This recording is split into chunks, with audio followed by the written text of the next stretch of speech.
Hello, fellow Redbirds. Welcome to Bird Fans Forever podcast number 65.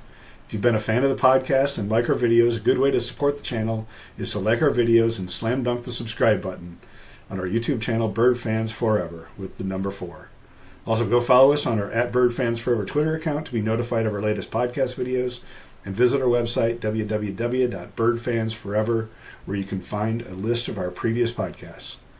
We're excited to continue our discussions with the 2025 Illinois State Redbirds recruit class with our third Redbird recruit. Please welcome Mason Klabo to our podcast. Mr. North Dakota. Mr. North Dakota. What's up, Redbird Nation? It's Mason Klabo. I'm a 6'2 guard out of Fargo, North Dakota. I'm super excited to sign today, and I'm even more excited to get down on campus next year and win a lot of games with the Redbirds. Roll Birds.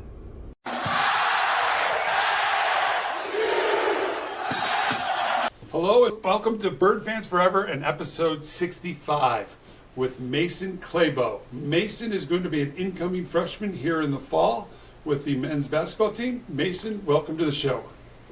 Thanks for having me. This is going to be awesome. All right, he is the third. We've had Nick Allen, and we've had Isaac on, and now we have Mason on, and then we're going to record Tyreek on Monday. So, Mason, we start everybody with the same question for 65 episodes. How'd you get to ISU? Now, you're going to really go through your recruiting stuff, so how did the recruiting process go, and why'd you pick ISU? Yeah, so it started in May. The end of May was the first live period, and I believe it was our first game in Texas. And I had a pretty good game, and I got a text from Mike pretty much right after, just kind of starting it. And then Andrew Dockich recruited me most of the time, or pretty much all the time. He was the main recruiter. And so from then on until I committed in September, it was constant calls, constant texts. You know, they were very consistent with their recruiting. And so we got to August, you know, I was trying to plan out my official visits, and I had 4 official visits were to Drake, Wyoming, Illinois State, and then my last one was DePaul. And so it's only 4, Mason. Did I say 4? You said 4. Did you have a 5th? No, I had 4. 4. Okay, that's cool. Yeah. Cool. And then, so I took my Drake and I took my Wyoming, and then I went to Illinois State. And prior to this, like, I had a great relationship with all these coaches. Like, I was really excited to come down and meet them, because just on the phone and then them coming to me, having home visits, it was just always fun. They were always great people, and that my family loved them. So we were very excited to go down there, and we went down there, and I wasn't certain on where I was going to go. Like, me and my family were we really wanted to take the 4 official visits and then decide. And so I took the Illinois State visit, and it was amazing. I loved every part of it. I loved the team. I loved the coaches. I loved the city. The city really reminded me of the town I'm from here in Fargo, North Dakota. And so on that plane ride back, I was kind of sitting there with my mom, and I just really was thinking about it. I didn't watch a movie. I just kind of sat there and on the plane and really thought about it. And I knew it was pretty much impossible to turn Illinois State down. Like, I just couldn't. Good answer. Every scenario I thought of, it was just like, it was impossible that I could say no to these guys. And so that next day after school, I kept thinking about it, and it was just to talk to my parents, and I was like, I got to do it. Like, I had DePaul the next weekend, and I just didn't think it was right for me to go to DePaul when my heart was set on Illinois State. So I called Dockich first, and I told him, I was like, hey, I'm coming. Like, I'm committed here. And I wanted to tell him first just because of the relationship we had, and he was really, really great recruiting me. And then I called Pete in, and I called Pete in and I told him to give the phone to Maddox, his son, and I was like, pretending I had to tell him something stupid or something from the visit, right? And I told Maddox, like, hey, I want you to turn to your dad right now and tell him that I want to be a Redbird. And so then Maddox did that. That is so cool. Excited, and it was. I know they enjoyed that I brought Maddox into the conversation there and shared that special moment. But it was. It was an all summer long recruiting process, and I loved every bit with it, and I'm super excited to come to Bloomington Normal. That's awesome, and that's great. Just for the record, we're happy you didn't go to Drake. Okay, you can go there and wear your red uniform. That's awesome. Yep. So when you're taking that plane ride back, right, and you're thinking about it, are you talking to your mom about like that, and like what are you weighing and all those different things? Yeah. Well, my mom and dad were on there. I should say that too. But it was like a two seat to a row. So me and my mom were sitting next to each other. Okay. So I probably shouldn't tell him. I shouldn't kick my dad out of this conversation. But yeah, I was talking to her a little bit. Just like she was asking me these questions, just like basic questions, right? But I was kind of just. I wanted it to be my decision, and they obviously thought the same. It should be my decision, but I was talking to him a little bit, but it was all kind of internal, and I was just kind of thinking and just. It's kind of it's the first hard decision of my life. Everyone always told me that too. It was the biggest and hardest decision. Where you're gonna go for 4 years, and I think I made the right choice. And I'm excited about it, and it was good to get it off my chest, and be excited and have them be just as excited, or if not more, that I was going to be a Redbird. So it was a good day, 3-day whatever official visit to going home. And committing. It was awesome. Who hosted you when you came down? What do you mean? Who was your player host? Oh, it was Dalton. It was Banks, yeah. Dalton. We're finding out he's a recruiter. He's good at his job. Yeah. So when you came down, you were by yourself, right? Nick and Isaac and Tyreek, they all came down, I think, the week before, right? Yeah, I was just by myself. Yep. Did you have any interaction with them through text or anything like that? No, actually, Nick came down for that football game that Saturday, so I did get to meet him, and we watched the football game and sat together. But prior to that, I didn't know any of those three. But I mean, sitting with Nick and talking to him, he was just, he's someone that I'm excited to spend the 4 years with. He's a good guy, and the coaches keep telling me too, because those three committed obviously before me, and they were telling me like, you guys will gel well. You guys will be great friends, and since we've committed, we've obviously been chatting and texting and stuff like that, and I think we're off to a great start in the relationship, just building friendships, and it should be fun. It's gonna spend a lot of time with them their freshman year, rooming, so it should be good. Yeah, and Nick, he claims to be a recruiter too. That he was the first one to commit and got Tyreek and Isaac, and Isaac kind of confirmed it. So now we know he's recruiting you too the next week. So we got Dalton and Nick as the future recruiters of ISU. Yeah, good hands. Yeah. So you had after that you had a great senior season, right? A lot of things to talk about and highlight. Why don't you give us a few of the great moments that you had during your senior season? The first, I think I hit 2,000 points in January, which was big. It was the first person in our school to do that. And then a couple months later, I got the AA. So we got our highest class is AA. It's AA, single A, B. And then I broke the AA scoring record of all time. That I want to say it was end of February. And then we went on, and so I played 5 years varsity basketball. I played my 8th grade year too. I came off the bench, and for the first 4 years, we got to the state semis. Okay, so let's time out here. So in North Dakota, you can play as an 8th grader in high school basketball. I mean, I think I was one of the first to do it in the. Really? Yeah. There's so not. cool. It's not very like likely or. Like Yeah. Minnesota actually does it quite a bit, where they can move like their 8th graders up to C squad and JV, but Okay. I don't know another person in the state that's done an 8th grade Very cool. playing varsity. But I give that's to my coach.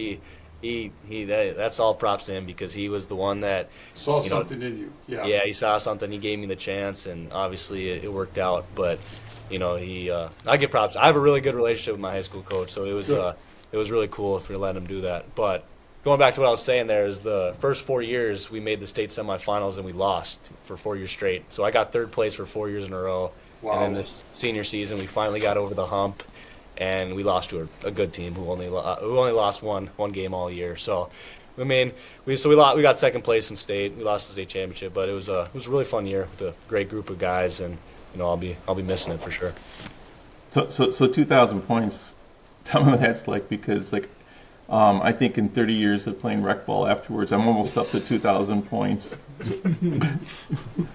It's cool. I just had a great opportunity with the teams I've played with and the people I've played with, through the offense we ran. like I always say here is that they set a lot of screens for me and they passed me a lot of good passes for me to score those opportunities, score those baskets and get that opportunity. So, it's all props to my teammates, and it was a really fun 5 years for sure.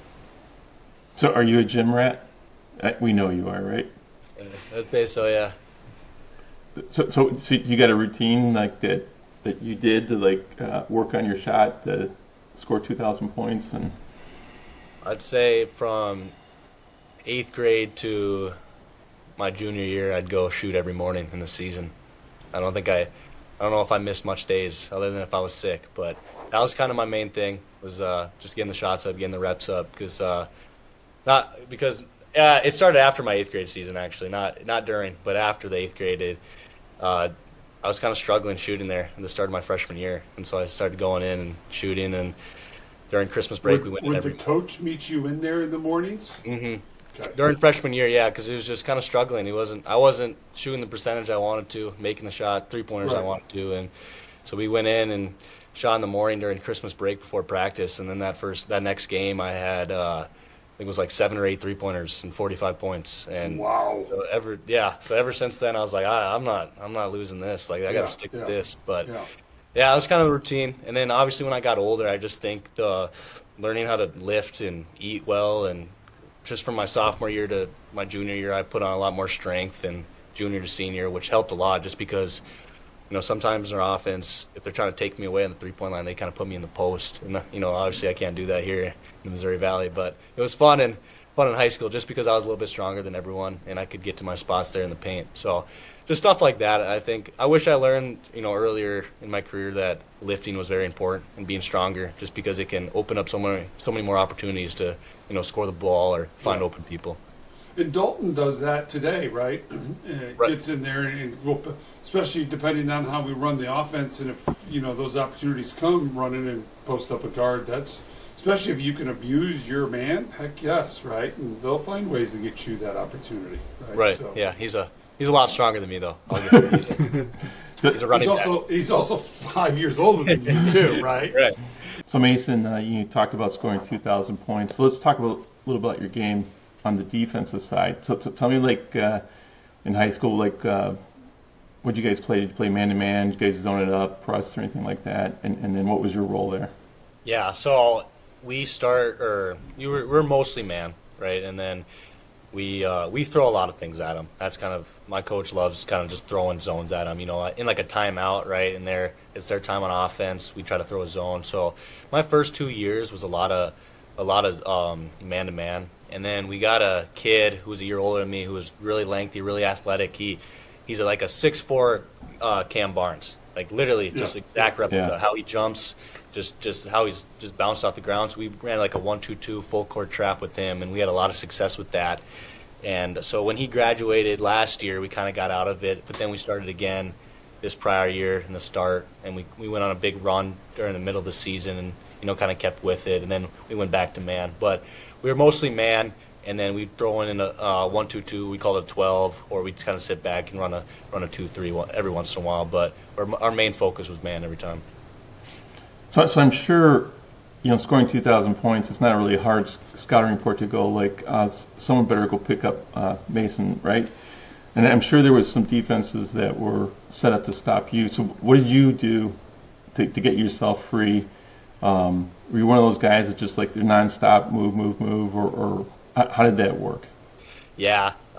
My first 3 years we had really good guards, so I could really get off ball.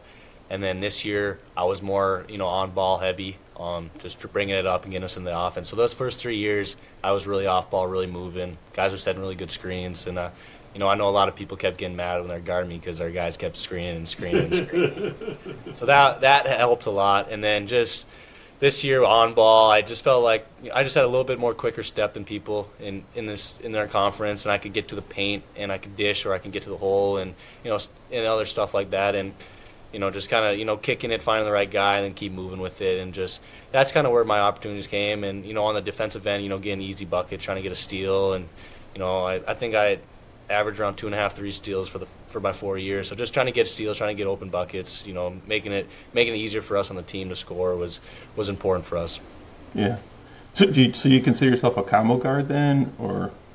Yeah, I wouldn't put me in the box of a point guard. They like to call me a combo guard. I think that's maybe what Peden calls me too. But I think I've grown as a point guard in the past year, just from playing AAU, playing with really good teammates, and trying to take on the role of a point guard and trying to find them this past summer helped me a lot. But I wouldn't put me in the box of a true point guard.